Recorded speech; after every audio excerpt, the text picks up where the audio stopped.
You ever had the perfect combination of colors for your dominoes, then realize they're see-through? But I know it's not the same. Why am I looking at you? Well, here's a quick hack. Just make rounded squares out of regular cardstock. Make the color complement the color of your dominoes. Put it between layers and boom, you won't be able to see through the dominoes anymore. Make sure the color is complementary and nothing that's gonna stick out, and you should be good. Size the middle portion cardstock all the way to the edges and you will be good. I hope this helps. Have a good one.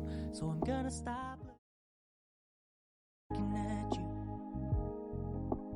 Oh, I'm gonna stop looking at you.